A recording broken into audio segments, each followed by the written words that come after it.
Vamos começar já com uma polêmica, com uma bomba que caiu sobre Brasília. Claro que estou falando no sentido figurado, não fiquem preocupados. Silvio Almeida é convocado pelo governo federal para se explicar sobre as denúncias de assédio sexual. O pedido foi feito após a organização Me Too, eu também, Me Too Brasil, afirmar que recebeu denúncias de assédio que teria sido praticado pelo ministro dos Direitos Humanos. Um dos alvos do assédio seria a ministra da Igualdade Racial, Aniele Franco, que também foi convocada para falar sobre o assunto. O presidente Lula convocou o Silvio Almeida para uma reunião ainda na tarde desta sexta-feira. O ministro nega as acusações. O governo admitiu que reconhece a gravidade das denúncias, sobretudo por dizer respeito a uma pasta de defesa dos direitos humanos. Já a pasta das mulheres divulgou uma nota classificando as acusações como graves. De acordo com o Ministério, a prática de violência contra a mulher, abre aspas, não condiz com os princípios da administração pública federal e da democracia. A pasta cobrou ainda uma investigação de forma célere e com rigor. A Polícia Federal vai investigar o caso. O ministro acionou a Justiça e pediu esclarecimentos à Me Too, citando prática de calúnia por veículo de comunicação. Muito bem, só para explicar, o ministro ingressou com um pedido de explicações. É mais ou menos uma notificação judicial feita através da vara criminal. Nesse pedido, ele pede esclarecimentos. Por que o Me Too publicou isso? Quero que vocês, quem disse para vocês, pede esclarecimentos. Esse documento está previsto no artigo 144 do Código Penal brasileiro, não exige resposta. O Me Too, se quiser, não precisa responder nada com relação a esse pedido de explicações. E cabe ao ministro ingressar com a ação de calúnia ou não. Se ele ingressar com a ação de calúnia, o Me Too tem direito à exceção da verdade. Desde Ciocari, os fatos vão ser apurados, mas o desgaste político foi enorme. Em pleno século XXI, um ministro dos Direitos Humanos será acusado de assediar outra ministra, a ministra da Igualdade Racial. Como você avalia, como cientista político experiente que é, todo esse fato, esse turbilhão que assolou Brasília? Bom, boa tarde, Capês. Boa tarde aos meus colegas de mesa. Em primeiro lugar, acho que a gente tem que ressaltar que a resposta do governo ela foi muito rápida, né? O governo já teve uma reação imediata para investigar esse caso, essa denúncia em relação ao ministro. É muito complicado você falar de uma investigação que ela ainda está em curso, né? Eu acho que a gente tem que tomar muito cuidado para não fazer nenhum pré-julgamento em relação ao ministro, né, que está no meio desse turbilhão todo. O desgaste político, e aí eu vou falar da parte política disso, né? As notícias dão conta de que o presidente Lula já pediu a demissão dele, ou está esperando a demissão dele. Se isso não acontecer, ele deve ser exonerado do cargo, mas é uma situação muito complicada porque, principalmente aqui no Brasil, a gente tem uma abertura de 220 processos por dia em relação a denúncias, né? E a maioria deles não são resolvidos porque faltam, e aí você sabe muito melhor do que eu, né? Mas faltam elementos processuais para comprovar essas denúncias, né? No caso do ministro, agora o desgaste político dele é violento, né? Não, é muito difícil recuperar esse capital político dele, manter ele no cargo, né? Porque as denúncias, elas são muito fortes, envolvem... Ainda teve toda essa questão da primeira-dama publicar uma foto com a Aniele Franco, né? Que é um objeto dessa denúncia aí, mas, de novo, eu reitero, assim, a gente não tem muitos elementos para apontar agora, para falar sobre o ministro Silvio Almeida, mas o desgaste político dele acaba tornando a permanência no cargo impossível. A gente tem que tomar muito cuidado, porque existem muitos casos emblemáticos no mundo inteiro de denúncias que depois a justiça comprovou que não eram verdadeiras. E eu vou dar só um exemplo aqui, que é o caso daquele ator do House of Cards, o Kevin Spacey. Né? Acabaram com a vida dele, acabaram com a carreira dele por causa das denúncias e depois ficou comprovado que nada daquilo era verdade. A justiça determinou que o Kevin Spacey era inocente, né? A gente tem outros casos parecidos. Então, a gente tem que tomar muito cuidado com esse tribunal da internet, né? A denúncia, ela apareceu agora, está sendo investigada, mas, infelizmente, o capital político dele agora é muito pequeno, é muito difícil de manter ele no cargo, né? Ana Beatriz Hirsch, essa questão do assédio contra a mulher no ambiente de trabalho, sobretudo, no assédio sexual, ele pressupõe, inclusive, uma posição ou hierárquica ou de influência do assediador sobre a vítima que torna insuportável, né, a vida da pessoa. E nós temos também o crime de stalking. Em pleno século XXI, as mulheres ainda continuam permanentemente sendo alvo desse tipo de ação. Como é que você vê essa questão no plano geral? E é claro, a gente sempre homenageia o princípio da presunção da inocência, mas são acusações graves. Capês, boa tarde nossa audiência. Eu acho que, de fato, nós temos que sempre observar a presunção de inocência que a nossa Constituição prevê. Mas é inegável que são denúncias extremamente graves. E, além do que a Deise colocou, que eu concordo com tudo, eu acho que tem uma questão muito séria que envolve o fato da denúncia não ter partido diretamente da Aniele Franco.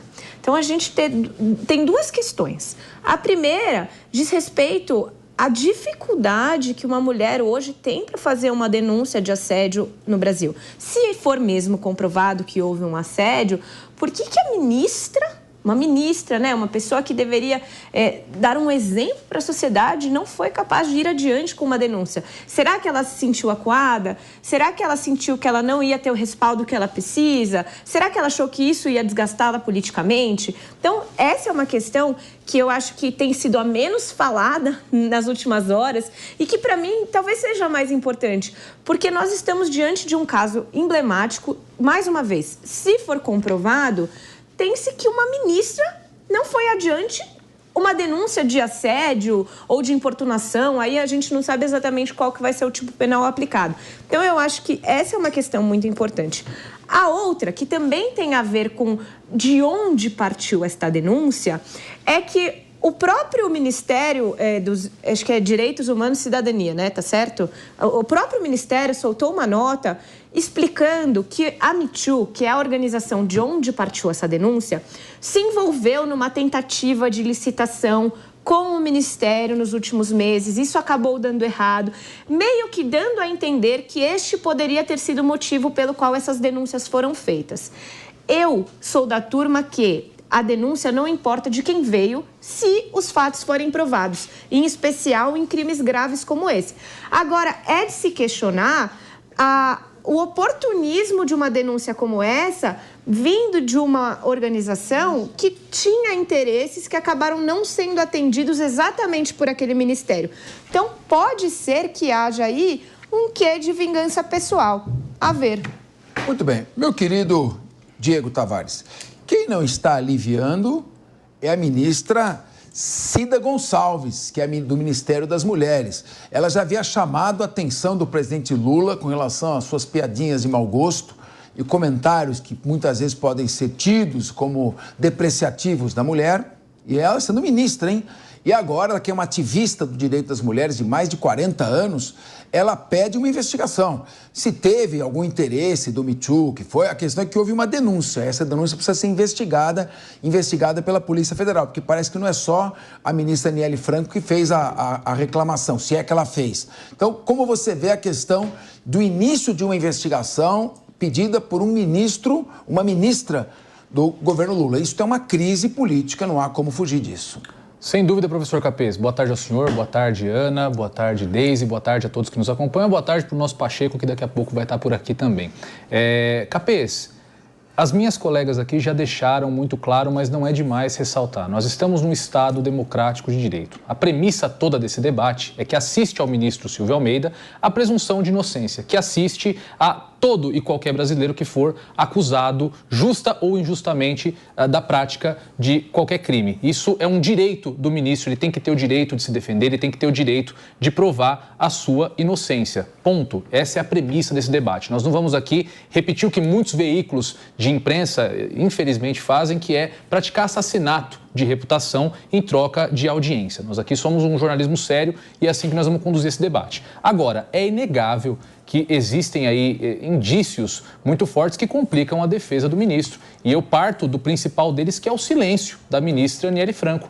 Ontem, quando essa notícia veio à tona, prontamente o ministro Almeida foi nas suas redes sociais, fez um vídeo, invocou a pátria, invocou a família, só faltou invocar Deus para ser chamado de bolsonarista praticamente, né? Mas fez a sua defesa. E a ministra, que é uma das supostas vítimas desse assédio, se manteve silente. Somado a isso, como disse a Deise aqui, a primeira-dama publicou uma foto dos seus stories no Instagram, dando um beijo na testa da ministra Aniele Franco, uma foto sem legenda, que não diz nada, mas também diz muito.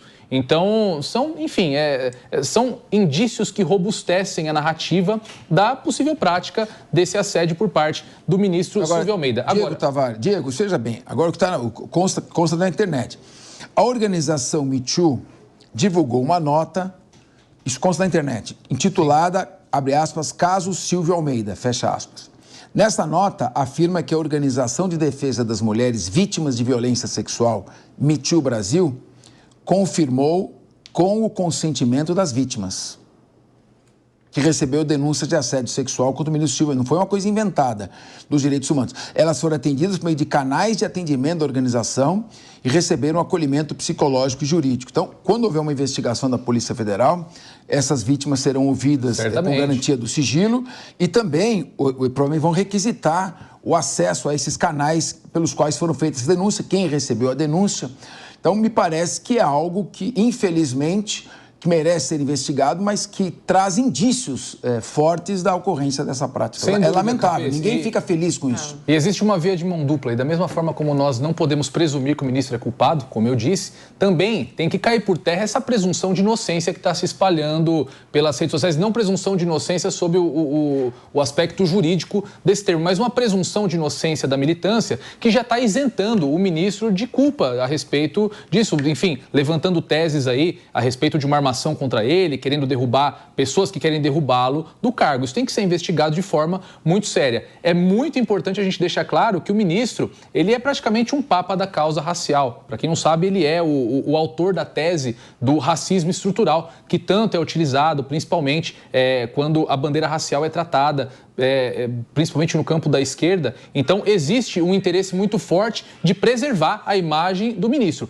Isso não pode ser feito de maneira alguma sob as vítimas, sobre essas vítimas. Enfim, negligenciar tudo isso que está acontecendo, defender o ministro a qualquer custo só por causa da imagem dele em relação à causa racial é totalmente irrazoável. O que nós esperamos aqui, tenho certeza, a Ana, a Deise e o professor Capês, é que ocorra uma investigação séria, uma investigação imparcial e que, se de fato for comprovado que o ministro Silvio Almeida é culpado dessas acusações, que ele responda exemplarmente nos termos da lei pelos crimes cometidos. Mas até lá, como eu disse, a ele assiste a presunção de inocência.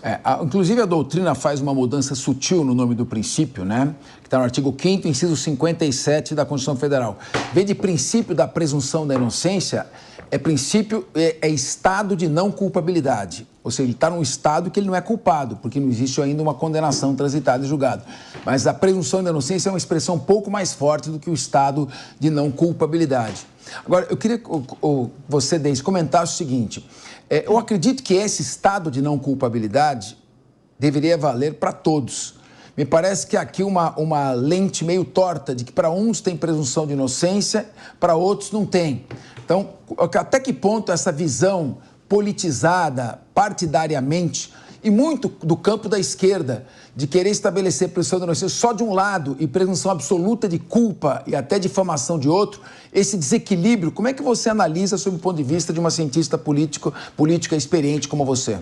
Capês, sabe que eu estava ouvindo vocês falando aqui, eu estava acho que foi não lembro se foi durante meu mestrado ou doutorado, mas eu estava fazendo uma análise justamente, e eu acho que essa análise ela precisa ser revista, mas eu estava fazendo uma análise justamente das relações da imprensa em casos famosos, né, de pessoas famosas que estavam sendo julgadas. E a gente tem que tomar bastante cuidado, porque, por exemplo, pelo menos nos casos que eu analisei naquela época, acho que foi 2013 ou 2014, em todos os casos, naquele momento, a imprensa condenou antes da justiça.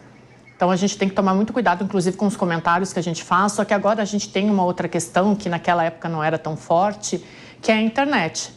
né? Então, os justiceiros da internet vão lá e ditam as suas leis e quem não cumpre acaba tendo os piores termos possíveis, né? A esquerda agora está tentando fazer, sim, uma absolvição precipitada do ministro, porque a gente está nessa guerra polarizada, nessa guerra ideológica, né? Onde o outro lado é sempre o lado errado e é alguém que eu tenho que exterminar, né? Não é alguém que eu tenho que ouvir ou que debater e entender, né? Então, isso é um problema que já vem desde antes, né? A gente tem, de novo aqui, reitero, o Diego estava me lembrando aqui do caso do Johnny Depp, né? A gente teve vários outros casos, de novo, eu analisei vários casos durante meu mestrado. Então, tem que tomar muito cuidado com isso, com esse julgamento que vem da internet. De novo, a gente pode acabar...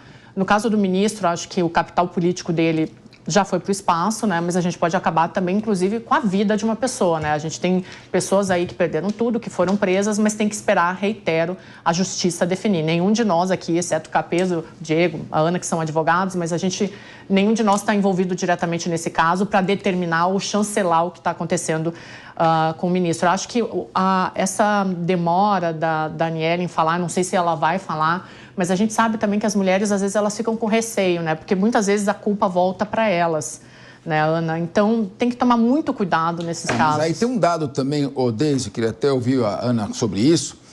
A Aniele é colega dele, então uma fala dela pode repercutir também numa consequência catastrófica para o governo. Você tem uma ministra, que é a ministra das Mulheres, a Cida Gonçalves, que quer que faça apuração, ela é não, mas técnica. A apuração tem que ser feita. Não, apuração rigorosa. Agora, o que chama atenção é que a ministra da Igualdade Racial, Aniele Franco, cuja assessora foi demitida por ter feito afirmações preconceituosas e discriminatórias, assessora da ministra da Igualdade Racial, Aniele Franco, quando veio aqui num jogo São Paulo e Flamengo, se referindo de maneira pejorativa e até homofóbica com relação a algumas questões.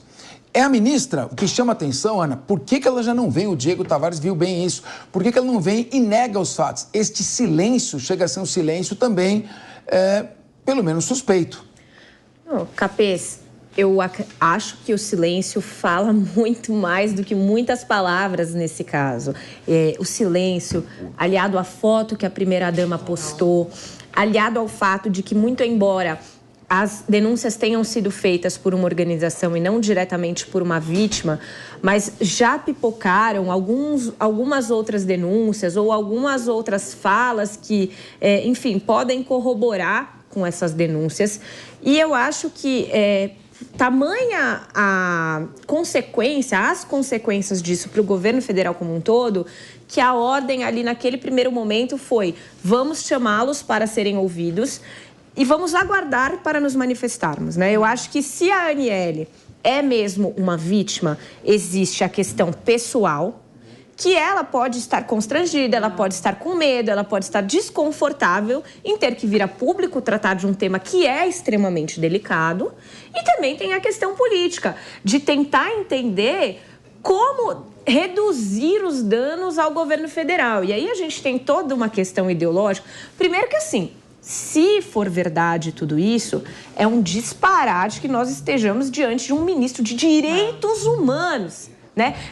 Não seria admissível em pasta alguma, mas é ainda mais escandaloso que um caso como esse tenha envolvimento de um ministro dos direitos humanos, que é exatamente aquela pessoa que deveria resguardar o outro ser humano, resguardar a dignidade da outra pessoa. Então, tem um ponto aqui que é muito chocante em termos, assim, de reputação, e eu acho que é por isso que a ordem no governo, nesse momento, vamos entender o que está acontecendo antes de alguém começar a falar. Eu acho que tem também uma questão em relação ao trauma, né? Claro. Porque se isso for comprovado, imagina o trauma da Aniele de ter passado por tudo isso e de outras vítimas. A gente sabe que aqui no Brasil nem todos os casos são notificados, porque a vítima fica com vergonha, fica com medo de contar. E assim, não é porque ela é uma ministra que ela é uma pessoa diferente, né? Então também tem isso, tem um medo de expor e de se expor por ter passado por um momento possivelmente muito constrangedor, né? Então, tem que esperar. O Diego está mostrando aqui para a gente algumas notícias que estão saindo, né? Que são um pouco estarrecedoras. Aí, de novo, se isso for comprovado, que esse ministro volte para casa e fique bem quietinho, né, gente? Então, sem dúvida, à medida que os fatos vão surgindo, a internet vai publicando cada vez mais. Nesses casos, a prudência recomenda aguardar um pouco. Ele já partiu para a ofensiva muito cedo. Quando você parte para a ofensiva, já vem uma contraofensiva violenta, né? Os sites estão mostrando cada vez mais coisas. Agora, meu querido Diego Tavares, essa é uma questão também porque a esquerda trabalha muito a questão das narrativas. E ela trabalha muito a questão do bem contra o mal. Então, você vê no marxismo, né? É a ditadura do proletariado acabando com o domínio das elites, né? O trabalho contra o capital. No marxismo nacionalista, fascista, é o nacionalismo, os nacionais contra os estrangeiros. E esse tipo de nós contra eles, muito ruim. Quando acontecem coisas assim, eu estou falando só politicamente, porque os fatos ainda têm que ser apurados, fica claro que são todos seres humanos. Não tem ninguém que é superior a ninguém. Os seres humanos têm qualidades e têm defeitos, são passíveis de erros e de acertos. Então, esse tipo de idealização do bem que a esquerda tenta corporificar, acho que, de certa forma, essa imagem é afetada com fatos como esse, independentemente da responsabilidade ou não ali do ministro. Olha, Capês, eu acho que nesse caso, a minha opinião a respeito desse cenário global a respeito da esquerda que você colocou aqui, fica um pouco apartado. Esse caso é um caso gravíssimo, esse caso tem que ser apurado, enfim, com todo o poder possível que o Estado tenha para apurar, porque de fato são fatos estarrecedores. Enfim, eu acabei de ver aqui no portal Metrópolis que existem denúncias específicas a respeito da conduta do ministro em relação à ministra Aniele, que, enfim, é estarrecedor. Mas, de certa forma, existe sim, dentro do campo da esquerda, questões como a cultura do cancelamento, questões, como eu disse aqui, de assassinato de reputação. Eu fico imaginando aqui de forma hipotética, se isso que está acontecendo hoje com o ministro Silvio Almeida acontecesse com o ministro durante o governo anterior, durante o governo Bolsonaro, eu tenho certeza que os opositores não estariam tendo o cuidado que nós estamos tendo aqui, de pedir a devida apuração, de pedir que seja observado o devido processo legal, que seja observada a presunção de não culpabilidade do ministro. Certamente no tribunal da internet, certamente no tribunal dos próprios membros do Estado, essa pessoa já estaria sendo condenada, já estaria sendo taxada de estuprador, de assediador, enfim. Você não deveria fazer essa generalização. É Eu faço essa generalização porque foi o que nós observamos. Nós observamos. O próprio ex-presidente Jair Bolsonaro, por muitas vezes, foi chamado de agressor de mulheres, foi chamado, inclusive, de estuprador. Enfim, é uma prática que nós vemos no campo da esquerda, essa prática da cultura do cancelamento, essa prática do assassinato de reputação. Mas eu acho que nós não podemos igualar aquilo que nós criticamos nos nossos adversários. Por isso, eu gosto sempre de ter esse cuidado, de sempre deixar muito claro, as acusações são gravíssimas, existem fortes indícios, a cada momento mais indícios aparecem, mas o ministro tem que ter a ele assegurado o direito de defesa, tem que poder tentar provar a sua inocência, muito embora eu reconheça aqui que não vai ser tarefa fácil. Ana, quer falar? Não, eu só acho que o Diego está generalizando para os dois lados e ele não deveria fazer isso. Por quê? Porque sempre vão existir extremos que vão fazer acusações sem as devidas provas, que vão fazer acusações e condenações antes da hora. Mas eu não acho certo generalizar como se o fato de você ser da direita automaticamente faz com que você já condene o Silvio de Almeida e vice-versa. É só isso. Na esquerda isso é padrão, Ana. Não, não é padrão. Na esquerda isso é padrão. Isso foi conduta padrão. Inclusive hoje, dentro do conselhão do Lula, existem blogueiros ali que ganham a vida fazendo isso. Ganham a vida assassinando a reputação dos outros. Propaganda, cultura de cancelamento. Por falar em Lula, em entrevista à radiodifusora de Goiânia, o presidente Lula comentou sobre este caso. Vamos ouvir.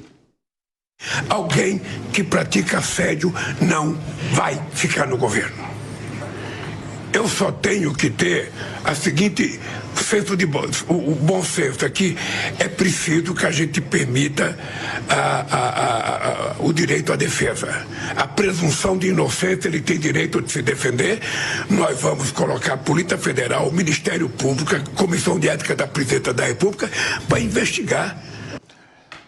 Luiz Fernando Pacheco, como você classifica a situação do ministro Silvio Almeida? Porque, de acordo com o portal Metrópolis, houve várias denúncias registradas no Me Too, não apenas da ministra Aniele Franco, e as vítimas ali autorizaram a organização a publicar esta denúncia. E agora a ministra das Mulheres, a Cida Gonçalves, que tem mais de 40 anos de militância nessa área, pede uma investigação. Como fica a situação política do Ministério nesse momento, na sua avaliação, Luiz Fernando Pacheco. Boa tarde, Capês. Boa tarde, colegas de bancada. Boa tarde à nossa audiência. O Silvio Almeida, ele é um professor, é um homem que já não é mais criança, ele tem uma vida pretérita, que é uma vida sem qualquer mácula. Então, eu acredito, as denúncias são graves, são gravíssimas, no meu entender, mas não existe aquilo, a pessoa leva uma vida inteira correta. Aí, num dia, ele se transforma num monstro e no dia seguinte volta a ser uma pessoa correta. Esse não é o padrão. Então, eu acredito, assim como disse o Diego Tavares, assim como disse o presidente Lula, não se pode aceitar assédio. Não se pode aceitar assédio de maneira alguma, principalmente dentro, em lugar nenhum, mas dentro de um governo mais grave ainda. Os fatos devem ser apurados, o ministro Silvio Almeida tem que ter, como todo cidadão, direito à mais ampla defesa. Agora, me parece que a melhor solução para o momento seria afastar o ministro, dar o direito dele se explicar. Se for o caso, ele retorna ao Ministério. Se ficar comprovado que houve qualquer tipo de assédio, ele vai para a rua e vai responder por isso. Eu me lembro, no governo Itamar Franco, houve uma denúncia grave, uma denúncia não tem nada a ver com assédio sexual, mas uma denúncia grave contra o então ministro Argrives. O Itamar não demitiu o Argrives e nem manteve o Argrives. Ele afastou o ministro Argrives provou sua inocência e retornou ao Silva governo. foi assim também, não foi? Orlando Silva do Ministério dos Esportes, ele caiu, foi afastado e depois provou que ele era inocente também. Exatamente. Então, eu acho que é essa a situação. Uma situação muito delicada. Acho que o governo, até agora, tem dado um tratamento adequado ao caso. Exato. Bom, o fato é o seguinte, é um fato, do ponto de vista humano, um fato triste. É triste para o ministro, que tem familiares, triste porque está enfrentando, claro, uma crise pessoal. É triste para as vítimas, caso isso seja comprovado, um trauma que fica indelével.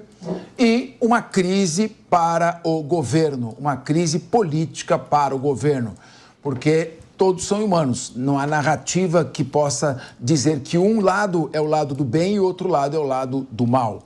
E você pode acompanhar o desdobramento deste caso. Acompanhe o desdobramento deste caso também no nosso portal jovempan.com.br. Tem aí conteúdos aí para você. Entre no nosso portal e aproveite também. Você aí que ainda não é assinante, tem conteúdos exclusivos aí para vocês e áudios históricos que você pode acessar aí, você que gosta da PAN e prestigia e acredita no nosso jornalismo.